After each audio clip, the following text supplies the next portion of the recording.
قدیم طرز کے عالی شان بنگلوں کی درمیانی سڑک پر ٹہلنے کے انداز میں آگے بڑھتے ہوئے میں سوچ رہا تھا کہ اسلم علی نے وہاں آس پاس رکنے کے لیے کون سا بہانہ اور کیا جواز ڈھونڈا ہوگا۔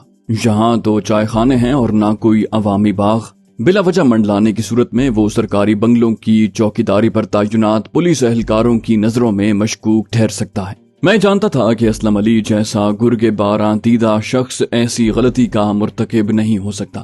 اس نے ضرور کوئی محفوظ طریقہ ہی اختیار کیا ہوگا، مگر ایسا طریقہ کیا ہو سکتا ہے؟ میں نے ادھر ادھر نظریں دوڑاتے ہوئے لگ بھگ 1 فرلانگ فاصلہ طے کر لیا، مگر اسلم علی کا کچھ پتہ نہیں چلا۔ میرے دل میں اندیشے جنم لینے لگے، کہیں وہ کسی مشکل میں تو گرفتار نہیں ہو گیا۔ مایوس ہو کر میں واپس پلٹنے ہی والا تھا کہ مجھے اپنے عقب میں تیز تیز قدموں کی آواز سنائی دی۔ اس سے پہلے کہ میں مڑتا، اسلم علی کی آواز میرے کانوں میں پڑی۔ کہاں گھوم رہے ہو بھائی؟ اچھی خاصی لمبی دوڑ لگوا دی۔ میں نے دیکھا وہ واقعی ہانپ رہا تھا، جیسے تیز قدموں سے خاصا لمبا فاصلہ طے کر کے آیا ہو۔ میں نے کہا، پہلے یہ بتاؤ تم کہاں چھپ کر بیٹھے تھے؟ میں وہاں سے جہاں تک ڈھونڈتا ہوا پہنچ گیا، تم کہیں دکھائی نہ دیے۔ اس نے منہ بناتے ہوئے مصنوعی ناراضی سے کہا، ادھر تم 1.5 پون گھنٹے سے مسز رتن کی مہمان نوازی اور اشوا ترازی کے مزے لے رہے ہو، ادھر میں بڑے بڑے لوگوں کی اس آبادی کے گلی کوچوں میں مسلسل دھکے کھا رہا ہوں۔ میں نے اطمینان سے بیٹھ کر اس سے تبادلہ خیال کرنے کے لیے کوئی مناسب جگہ تلاش کرتے ہوئے شگفتہ لہجے میں کہا، اپنے اپنے نصیب کی بات ہے بھائی، اور اس بی بی نے خاطر تواضع تو ایسی کی ہے کہ دل خوش ہو گیا۔ اب میری رات کی ضیافت کے لیے بازار سے ایک خاص مچھلی اور دیگر لوازم خریدنے گئی ہے۔ اس نے چونک کر کہا، اچھا تو تم نے رات تک وہاں رکنے کا انتظام کر لیا ہے؟ میں نے ہنستے ہوئے کہا، صرف رات تک نہیں، اگر تمہیں کوئی اعتراض نہ ہو تو کئی دنوں تک رتن کا بنگلہ میرا ٹھکانہ ہوگا۔ وہ مزید حیرانی کے ساتھ بولا، اچھا یہ کون سی نئی کہانی چلا دی بھائی؟ میں نے کہا، پہلے اطمینان سے بیٹھنے کی کوئی جگہ ڈھونڈو، پھر تفصیل سے بتاتا ہوں، سن کر مشورہ دینا کہ آگے کیسے کھیلنا ہے۔ اس نے کہا، اچھا تو پھر ادھر چلو۔ اتنی دیر ادھر ادھر کی خاک چھاننے کے بعد مجھے تو یہاں کا نقشہ حفظ ہو گیا ہے۔ ہم ایک چوراہے سے بائیں طرف گھوم کر آگے بڑھے۔ لگ بھگ 100 گز آگے بڑھنے کے بعد مجھے ایک سرسبز و شاداب باغ نظر آیا۔ ہم اندر داخل ہوئے اور پھولدار پودوں کے عقب میں بچھی خوبصورت سی چوبی بینچ پر جا بیٹھے۔ اس وقت کوئی ہمارے آس پاس موجود نہیں تھا۔ اسلم علی نے کہا، اب بتاؤ تم پر کیا بیتی؟ اپنی مداح پورنیما تک پہنچنے میں کوئی رکاوٹ تو پیش نہیں آئی؟ پہرے پر تعینات سنتریوں نے روکا تو نہیں؟ میں نے کہا، نہیں بھیا، پورنیما بے قراری سے میری منتظر تھی۔ اس نے پہلے ہی دن میں ڈیوٹی دینے والے سنتریوں کو ہدایت جاری کر دی تھی کہ میرا شایع نشان استقبال کیا جائے اور پورے عزت و احترام، بلکہ آغا حشر کی زبان میں کمال تس کو احتشام سے اس کے پاس پہنچا دیا جائے۔ اس لیے انہوں نے میرا نام سنا تو سراپا احترام بن گئے اور میری ہدایت کے عین مطابق پھاٹک بھی کھول دیا تاکہ خاص الخاص مہمان کی سواری سیدھی پورچ میں جا ٹھہرے۔ یہ سن کر اسلم نے کہا، واہ بھائی، خوب ٹھاٹ سے جلوہ گر ہوئے ہو پورنیما کے دولت خانے پر۔ میں نے کہا، ابھی کہاں، تمہارے بھائی کے ٹھاٹ باٹ کی تفصیل تو آگے آئے گی، ابھی تو تم بتاؤ کہ اتنی دیر تک اس علاقے میں کیسے ٹکے رہے؟ مجھے فکر ہو رہی تھی کہ بے مقصد گھومنے کی وجہ سے تم بنگلوں کے پہرے داروں کی نظروں میں مشکوک نہ ہو جاؤ۔ اسلم علی نے مسکراتے ہوئے کہا، بے مقصد گھوم رہا ہوتا تو واقعی مشکوک ٹھہرتا اور شاید اب تک تھانے پہنچا دیا گیا ہوتا، مگر میں نے اس علاقے میں اپنی مسلسل موجودگی کا جواز پیدا کر لیا تھا، اس لیے نہ صرف کسی نے میری یہاں موجودگی پر اعتراض نہیں کیا، بلکہ میرے لیے ممکنہ خطرے کی حیثیت رکھنے والے پہرے دار مجھے چائے پانی کا پوچھتے رہے، بلکہ ایک نیک تینت مراٹھے چوکیدار نے تو مجھے کھانے کی بھی دعوت دی تھی۔ میں نے حقیقی حیرت سے کہا، کمال ہے بھیا، ایسا کون سا طریقہ نکالا تم نے؟ ذرا رہنمائی کرو تاکہ ضرورت پڑنے پر میں بھی وہ حربہ استعمال کر سکوں۔ اسلم نے بے پرواہی سے کہا، کوئی بہت پیچیدہ داؤ نہیں ہے بھائی، تم جہاں مجھے اتار کر گئے تھے وہاں سے کوئی 100 گز آگے واقع ایک عالی شان بنگلے کے پھاٹک پر پہنچا اور وہاں تعینات پہرے داروں سے عاجزانہ لہجے میں کہا کہ میں مہینہ بھر سے بے روزگار ہوں، کیا مجھے اس بنگلے میں کوئی چھوٹی موٹی ملازمت مل سکتی ہے؟ میں ہر طرح کا کام کرنے کو تیار ہوں۔ اس کی بات سن کر میں اس کی ذہانت پر اشش کر اٹھا۔ مجھے دل ہی دل میں ماننا پڑا کہ بمبئی والے افتخار محمود نے اسے اپنا چیتا بلا وجہ قرار نہیں دیا تھا۔ حاضر دماغی کے علاوہ تجربہ بھی اسلم علی کا بہت بڑا اثاثہ تھا، جسے وہ بھرپور انداز میں استعمال کرنا بھی جانتا تھا۔ میں نے اس کی حکمت عملی کی تعریف کی اور تسلیم کیا کہ اس عذر کے ساتھ تو امیروں کی اس آبادی میں وہ ہر بنگلے پر بلا جھجک جا سکتا تھا اور گھنٹہ 1.5 تو کیا پورا دن یہیں آس پاس گزار سکتا تھا۔ اس نے ہنستے ہوئے کہا، یار اصل مزے کی بات تو سنو، इस तमाम कूचागरी के दौरान में मुझे 2 जगह से मुलाजिमत की उम्मीद भी दिलाई गई और एक जगह से मुझे कल ही काम पर बुलवा लिया है। मुझे पहले से मौजूद 2 मुलाजिमों के ऊपर के कामों में हाथ बटाना होगा।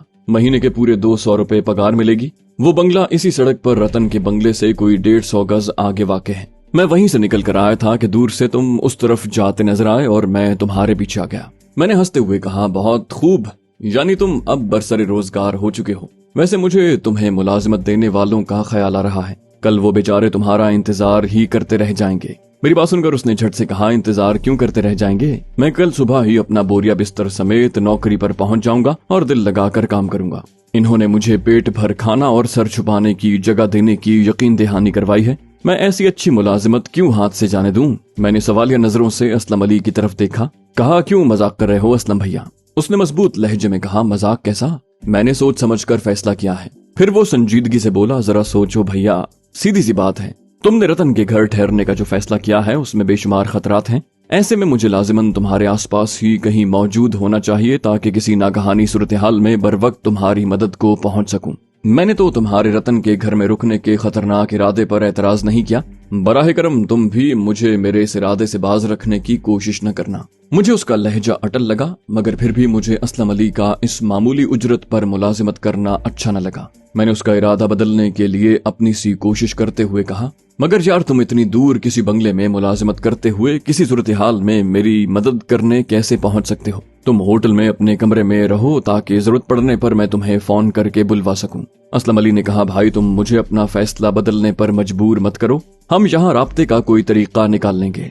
मैं हर 2 घंटे के बाद रतन के बंगले के सामने से गुजरूंगा, तुम मुझे शक्ल दिखा देना, मैं मुतमईन हो जाऊंगा कि तुम बखैरियत हो। हम रोजाना मुलाकात का भी कोई वक्त तय कर लेंगे। मैंने बेचारगी से कहा, असलम भाई तुम ठीक कह रहे हो, मगर इस तरह भी किसी हंगामी सूरत में तुम्हारे मेरी मदद को पहुंचने का मकसद पूरा नहीं होगा। वो शायद अपने मौकिफ पर इसरार करने वाला था। अचानक मेरे जहन में एक ख्याल आया और मैंने जल्दी से कहा, वैसे एक तरीका हो सकता है जिससे हमारा ये मकसद पूरा हो सकता है। असलम अली ने इश्तियाक भरे लहजे में कहा, वो क्या भाई? जल्दी से बताओ ताकि मेरे दिल में ये खलिश न रहे कि मैंने तुमसे जबरदस्ती अपनी बात मनवाई है। मैंने कहा, ऐसा करो तुम मुलाजिमत की तलाश की मुहिम जारी रखो। तुम यहाँ से रतन के बंगले के फाटक पर जाना और दोनों संतरियों से मुलाजिमत का पूछना। एन उस वक्त मैं भी वहाँ पहुंच जाऊंगा और पूर्णिमा को तुम्हें मुलाजिमत देने पर आमादा करने की कोशिश करूंगा। मुझे यकीन है वो मेरी बात नहीं टालेगी। मैंने उसे अपनी दानिश में पूरी तरह शीशे में उतार लिया है। मैंने देखा कि मेरी इस बात पर उसके चेहरे पर जोश मसर्रत के जज्बात उभर आए हैं। मेरा आखिरी जुमला मुकम्मल होते ही उसने खुशी से बोझल लहजे में कहा, तुमने तो मसला ही हल कर दिया भाई। इससे अच्छी बात क्या हो सकती है कि मैं मुलाजिम की हैसियत से ही सही 24 घंटे तुम्हारे आसपास रहूं। फिर उसने मसनूई संजीदगी से कहा, वैसे पूर्णिमा को पूरी तरह शीशे में उतारने से तुम्हारी क्या मुराद है? क्या मेरी मेकअप की काविश कामयाब रही और तुमने उस औरत को पूरी तरह अपने इश्क में गिरफ्तार कर लिया है? मैंने कहा, कुछ ऐसा ही है भाई। यानी अगर मैं चाहूं तो पूर्णिमा को जज्बाती तौर पर पूरी तरह बेबस कर सकता हूं, मगर इसकी वजह सिर्फ मेरी मौजूदा वजीह शख्सियत या दिल मोह लेने वाली बातें नहीं है, बल्कि इसका बड़ा सबब यह है कि रतन उसकी हसीन और बावकार शख्सियत की बेकदरी करता है। वो पहले भी पूर्णिमा से बेवफाई का मुर्तकिब होता रहा है और उसकी ये हरकतें पूर्णिमा के इल्म में है। असलम अली ने हैरत भरे लहजे में कहा, भैया इतने मुख्तसर वक्त में इन दोनों की जिंदगी के इतने गहरे राज मालूम हो गए तुम्हें? फिर उसने खुद ही अपनी बात का जवाब दे दिया, बोला, खैर इतनी हैरत की बात तो नहीं है। तुमने फोन पर चंद मिनट की गुफ्तगू में ही उसे रेशमी डोरी की तरह अपनी उंगली पर लपेट लिया था। उसकी बात सुनकर मैंने कहा, यार उससे मुलाकात और बातचीत के बाद मुझे एहसास हुआ है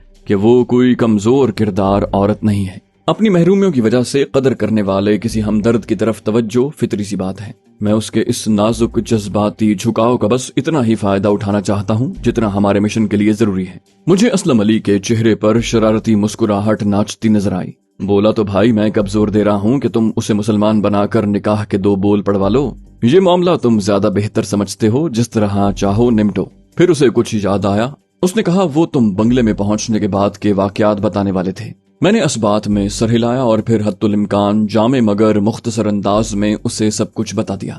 वो पहले तो खुशी और जोश और फिर शरारत भरे लहजे में सताइश कर रहा था। फिर वो संजीदा हो गया। बोला, तुमने रतन से फोन पर जो बातें की हैं उस पर मैं तुम्हें दाद देने पर खुद को मजबूर पाता हूँ।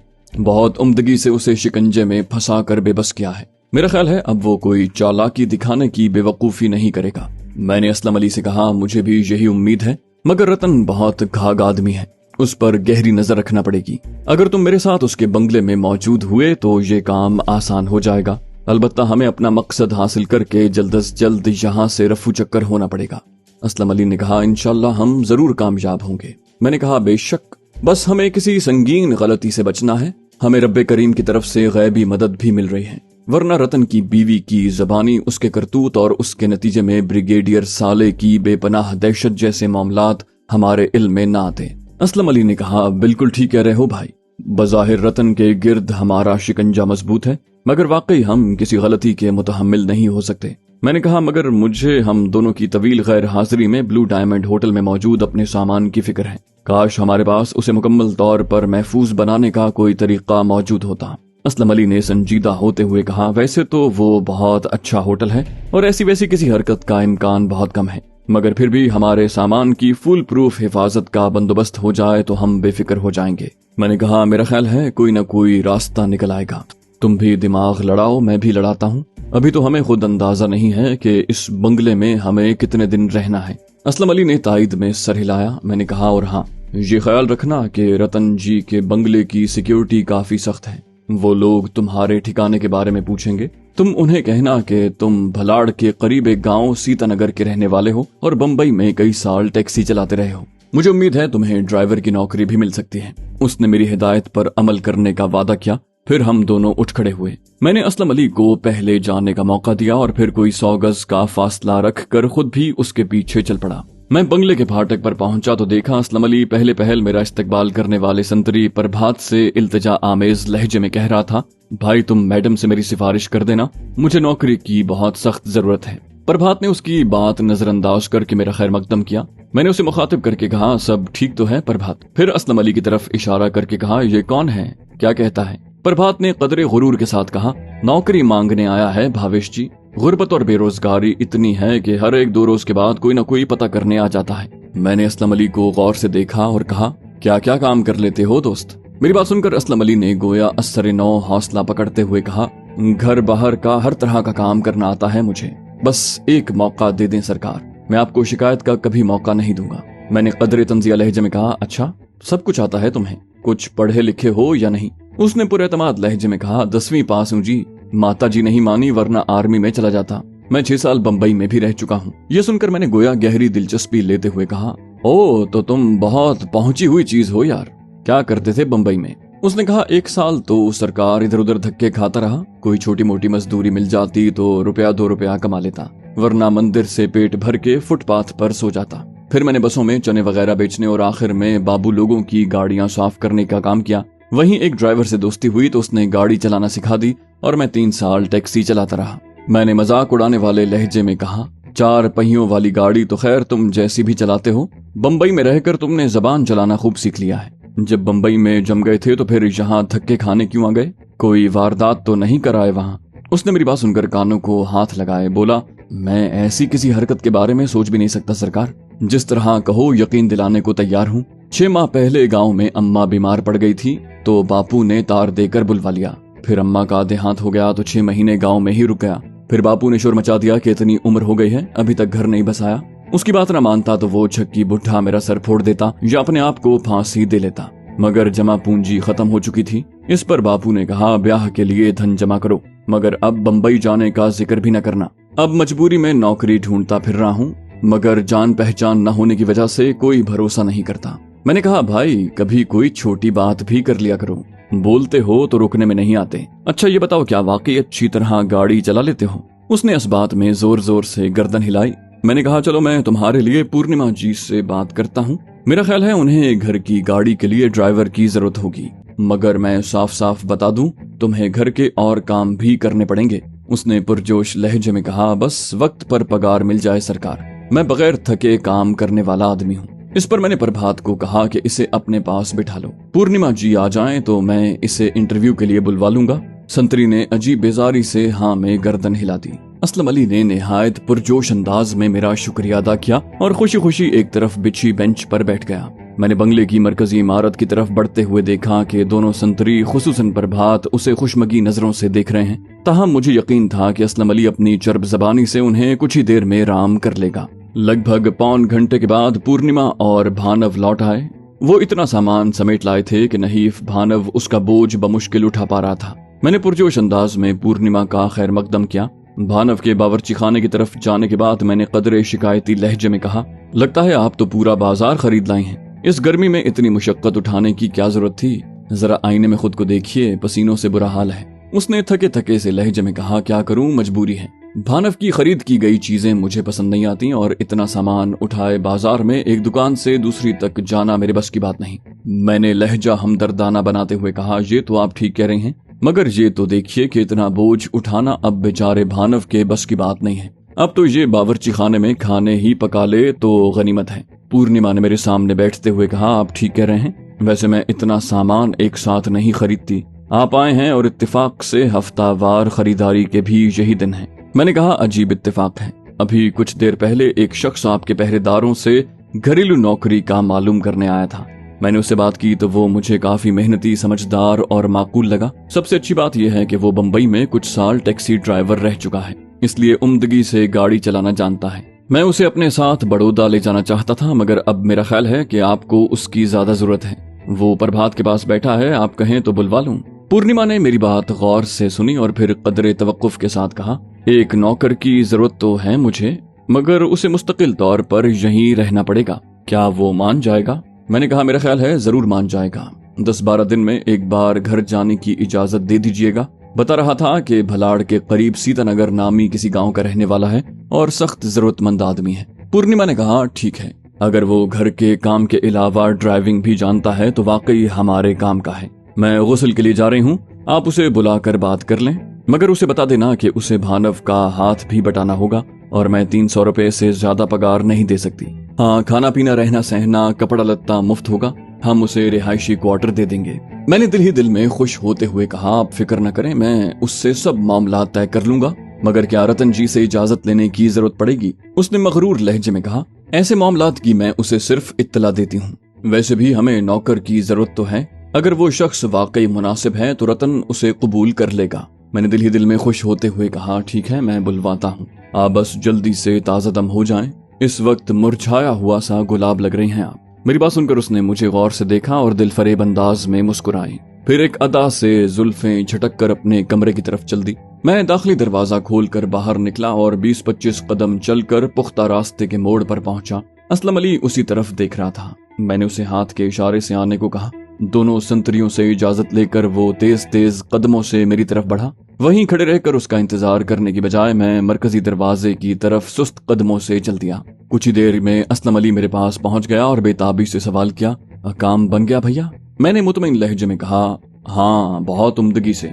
उन्हें पहले ही एक नौकर की मदद दरकार है। मैंने इस जरूरत को मजीद शिद्दत से उजागर कर दिया है। पूर्णिमा ने मुझे खुद तुमसे तमाम मामला तय करने की हिदायत की है। असलम अली ने खुशगवार लहजे में कहा, मुझे लगता है तुम तो इस बंगले के गैर एलानिया मालिक बन गए हो। अब तुम्हारी ही चल रही है यहाँ। मैंने उसकी शोखी नजरअंदाज करते हुए कहा, पूर्णिमा से मनवाना आसान है, असल मसला रतन की मंजूरी का होगा। वो खबीस कहीं एतराज न उठा दे। खैर, उससे निमट लेंगे। सीधी तरह घी न निकला तो उंगलियां टेढ़ी करना कौन सा मुश्किल है। वैसे उसे तुम्हारी मुझसे वाबस्तगी का पता न चले तो ज्यादा बेहतर है। असलम अली ने मेरी तायद की। नशिस्तगाह में पहुंचकर असलम अली मेरे सामने कालीन पर चौकड़ी मार कर बैठ गया। मैं उससे रटे रटाए सवालात करता गया और वो खड़े खड़ाए जवाब देता गया। ताहम हमारी फर्जी इंटरव्यू की ये मश्क बेसूद निकली। पूर्णिमा ने वापस आने में 1 घंटे से ज्यादा वक्त लगाया। गालिबन उसके हुस्न की काट में कमी का मेरा तबसरा उस पर कुछ ज्यादा ही असरअंदाज हुआ था। लिहाजा गुस्ल के बाद उसने मर्द को घायल कर देने वाले अपने हथियार उजालने पर भरपूर मुशक्कत की थी। वो नशिस्तगाह में पहुंची तो गोया उजाला सा फैल गया। वो कुछ ज्यादा ही दिलावेज और सरसब्ज शादाब लगी। मुझसे ज्यादा शायद असलम पर उसके हुस्न का जादू असरअंदाज हुआ था। वो उसे देखते ही उठ खड़ा हुआ और कई सानियों तक यकटुक उसे देखता रहा। शुक्र है उसे बर वक्त अपनी इस हिमाकत का इदराक हो गया और उसने जल्दी से दोनों हाथ जोड़कर निहायत एहतराम से उसे प्रणाम किया। पूर्णिमा ने शान बेनियाजी से सर झटक कर जवाब दिया। फिर ऊपर से नीचे तक उसका जायजा लेने के बाद कहा, अच्छा तो ये है वो नौकर, नाम क्या है इसका? इससे पहले कि मैं कुछ कहता असलम अली ने जल्दी से कहा, मेरा नाम चंद्र पटेल है मालिकन, भलाड़ के करीब सीतानगर बस्ती का रहने वाला हूँ। मैंने उसकी बात काटते हुए कदरे सख्त लहजे में कहा, बस करो, एक तो तुम बातें करने के बहुत शौकीन हो, ये बहुत बड़े सरकारी अफसर का बंगला है और रतन जी मिजाज के तेज हैं, ज्यादा जबान चलाओगे तो 1 मिनट में छुट्टी हो जाएगी। असलम अली ने सहमे हुए लहजे में कहा, समझ गया सरकार, बिल्कुल समझ गया, मगर मैंने तो सिर्फ अपना नाम बताया है। मैंने उसी तहक्कुमाना लहजे में कहा, पूर्णिमा जी ने तुमसे नहीं मुझसे तुम्हारा नाम पूछा है। मैं इन्हें तुम्हारे बारे में बाकी सब कुछ बता चुका हूँ। ये तुम्हें नौकरी देने को तैयार हैं, मगर तुम्हें 24 घंटे बंगले पर ही रहना होगा। 300 रुपया पगार कबूल है तुम्हें, खाना पीना रहना सहना कपड़ा लत्ता सब मुफ्त, 10 दिन में 1.5 दिन की छुट्टी।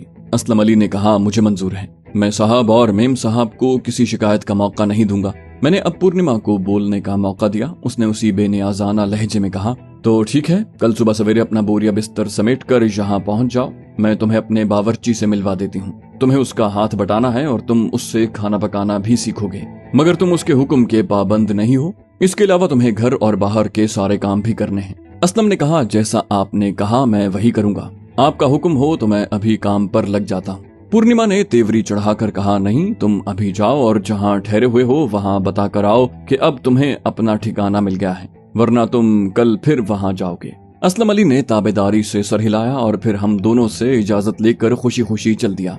उसके जाने के बाद मैंने पूर्णिमा को कहा, बंदा तो काम का लग रहा है, बस खामखा बातें बघारने की आदत पर काबू पाले। पूर्णिमा ने पुरएतमाद अंदाज में कहा, आप फिक्र न करें, मुझे ऐसे जानवरों को सिधाना आता है, हाथ पांव का मजबूत लग रहा है, भानव की तरह जरा सा सख्त काम करके निढाल होने का नाटक नहीं कर सकेगा। मैंने कहा, मुझे भी ये काम चोर तो नहीं लगता, मगर मेरी आपसे एक दरखास्त है। मेरी बात सुनकर वो चौंकी, बोली, आप हुक्म करें भावेश जी, इतने तकल्लुफ से क्यों काम ले रहे हैं? मैंने कहा, मैं चाहता हूँ कि आप रतन जी के सामने ये न कहें कि इस नौकर को रखवाने में मेरी सिफारिश शामिल है। पूर्णिमा ने ताज्जुब से कहा, इसमें क्या हर्ज है, आपने तो मेरी मुश्किल आसान की है। मैंने कहा, फिर भी अगर आप मेरी बात रख लें तो बेहतर होगा, खुदा जाने रतन को अच्छा लगे या न लगे, फिर चंद्र पटेल के साथ मेरा नाम लगना शायद उसके और मेरे हक में बेहतर न हो। इससे कोई गलती या नुकसान हुआ तो रतन जी मुझे कोसेंगे कि ये नौकर मेरी सिफारिश पर इस घर में बराजमान हुआ था।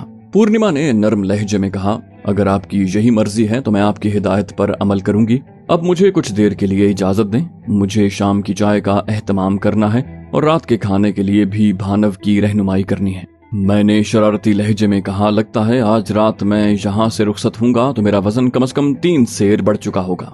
मेरी बात सुनकर पूर्णिमा ने शगुफ्ता लहजे में कहा, तो क्या फर्क पड़ता है, वैसे भी तो मुझे थोड़े भारी भरकम शख्सियत वाले मर्द अच्छे लगते हैं। मैंने जवाब में शरारती लहजे में कहा, भारी भरकम तो रतन जी भी हैं, लगता है उनका वजन आपके तैयार करदा मुरगन पकवान खाकर ही बढ़ा है। वो कदरे चिढ़कर बोली, वो भारी भरकम नहीं है, मोटापे का मारा ढीला ढाला है, और मुझे उसका वजन बढ़ाने का इल्जाम बिल्कुल न दें।